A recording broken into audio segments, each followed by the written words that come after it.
Someone made the statement, I am not a Calvinist, but I am a Christian that believes in the doctrine of confluence and certain aspects of the doctrines of grace. Here's the question. Is the doctrine of confluence associated with Calvinism? Is the doctrine of confluence associated with Calvinism? Nicholas goes on to say, I've seen that the doctrine of grace is a replacement for the term Calvinism. So what about these three? Calvinism, the doctrine of grace, and the doctrine of confluence. So is the doctrine of confluence associated with Calvinism? Let's look at that question, Nicholas. I'm going to start a little bit at the end of the question. One of your comments here is that you've seen that the term doctrines of grace really has, what it means is Calvinism. And if someone today says, I believe in the doctrines of grace, and someone says, I'm a proponent of the doctrine of free grace, they're actually saying completely different things. A Calvinist holding the doctrines of grace would not believe in free grace theology. There's a free grace movement, there's a Calvinist movement. Those in the free grace movement are not Calvinists. So I think because, again, I'm not a Calvinist, so my attitude here is not going to be perhaps pristinely positive, but I think because Calvinism perverts grace, they needed to take, they needed to enhance their image, and so they said, well, let's call this the doctrines of grace. That is, how can we divide up grace so that it's really not that amazing? And how can we divide up grace so that Jesus didn't die for everybody, just died for some special people that he chose, of course, one of which is me. And so they started calling it the doctrines of grace. I won't call Calvinism the doctrines of grace. I'll call it Calvinism, perhaps.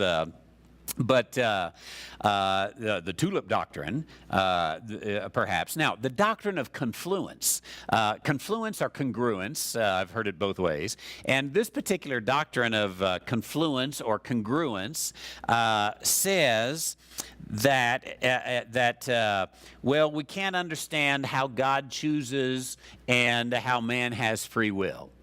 And the Calvinist is stuck between a rock and a hard place because they see passages which talk about God's choice and they see passages which talk about man's free will. And not rightly dividing the word of truth, they don't have any tools to deal with.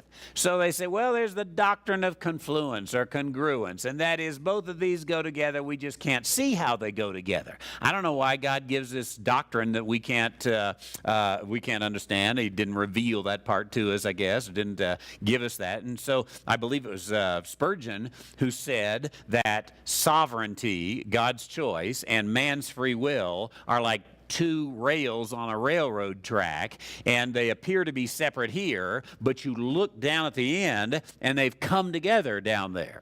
And this is the doctrine of congruence. Now, there's a real problem with that, and that is that railroad tracks don't ever come together, and if they do, the train's going to wreck. That's the problem with it. That's a figment of the mind. It's an illusion. It's not real. So why would you use that to say, let me explain to you something that is real by using an illustration that is not real? It's a figment of your imagination and a mental illusion. So I think the doctrine of confluence or congruence is just a matter of saying, well, we don't want to deal with the problem that we've created by creating this tulip system. And I think it's better to say tulip creates a number of problems, this being one of them.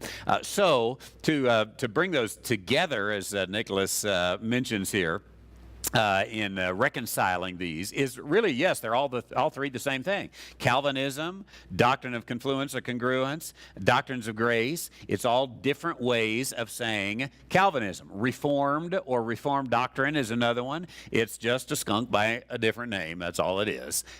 So I appreciate the good question there.